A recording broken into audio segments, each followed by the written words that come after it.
Oftentimes you guys may hear things like you need 3 years of art experience in order to become even remotely good at the skill, but I managed to go from this to this in a little under 10 months. And I'm gonna be honest, I still have a lot to learn, but I hope sharing my journey with you guys will help you out a bit. So to begin with, it was like January of 2021 when I decided that I wanted to go ahead and learn this, right? And what inspired me was this like talented Korean illustrator. His name is like Shao Lee, I think. Don't really know how to pronounce it, but I guess that's what it is. But yeah, I saw his works. They were phenomenal, and then like for some reason I decided that, okay, I want to actually go ahead and learn this. And so like prior to this, I only had a bit of like Blender and like sketching experience, nothing too crazy. So I was basically I would say I was like a beginner around January of 2021 when I started. So yeah, that's when it all began. So now for the important part though, I'll show you guys what my process was for improving and all of that.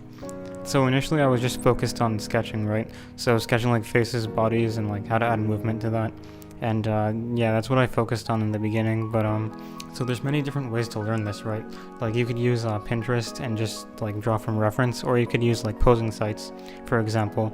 And I really like those posing sites though, because they're very like there's a big variety on there, and you could learn pretty quickly with some of them. But yeah, anyways, so since my goal is to become a digital painter, around February is when I started doing that, and my paintings looked absolutely awful and terrible. And yeah, I would watch like speed painting videos. I mean, we've all done that before, right? Just like watching a how do you pronounce it? Lop. But yeah, you just like watch one of his like speed painting videos and you try to replicate it, and then what you make looks absolutely terrible because you do not know what you're doing. So yeah, but yeah, that was just like one of the many mistakes I made when I was like trying to learn.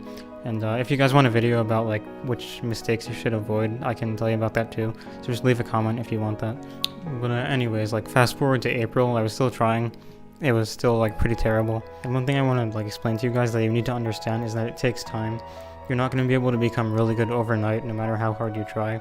It's something that you just need to keep on being consistently practicing at, and you'll get it from there, you know? Because at the time, in like, say like mid 2021, I was very like set on becoming good at this, and I wanted it really badly, but it's not really the way to live. You just have to understand that it takes time and will come if you trust the process. And so a lot of the things I was struggling with was clearly like dynamic lighting, like dynamic poses, and yeah, just making it look good in general. And I think we all struggle with that in our first year. It's not the easiest thing in the world to do. I was also like clearly struggling at making a face that looks actually good. Like my faces, they were okay back then, and like, but they weren't anything impressive.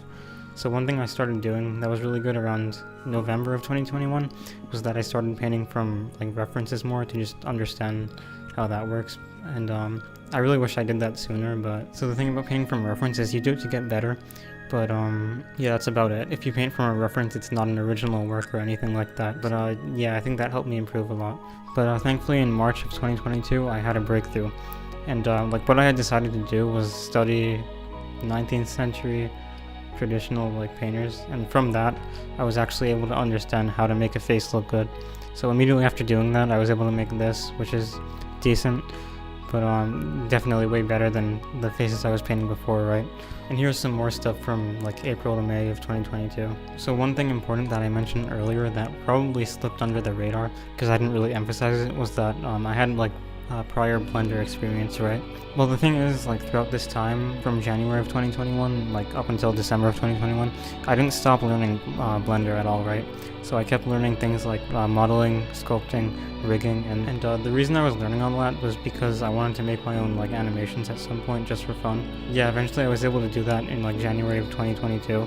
It's pretty cool because the skill I had from being able to like sketch, it paid off in being able to model and sculpt as well. So here's some animations that I made in like January of 2022 to February of 2022. So you guys might be thinking like, why are you bringing this up? This is supposed to be a painting video, and yeah, it definitely is. But here's the thing. So the thing is, I had a realization around like May of 2022 that I'd spent all this time learning to sculpt and rig and model and do all those things. So why not combine that with my illustration skills, right? So what I did was I like developed this method basically where I would sculpt and model things like the cloth and the body and all of that, and I would hand paint other parts that are more sensitive, like the hair, the face, And like part of the clothing, the background, the accessories as well, I would have to hand paint that. So yeah, basically all of my art skills came together in this sort of method where it would involve like drawing, painting, sculpting, modeling, rigging, and all of that just into one thing, right? And so yeah, after 10 months, I was able to go from that to that. But at the end of the day, as I said before, there's still many things that I have to learn. And yeah, so that was just very quickly like what my overall process for improvement was. And if you guys have more questions, just leave it down in the comments below. And also you guys can DM me on Instagram if you want. My ad is crazyzo. If you guys want to follow me there, that would be really appreciated as well. So thank you guys for watching.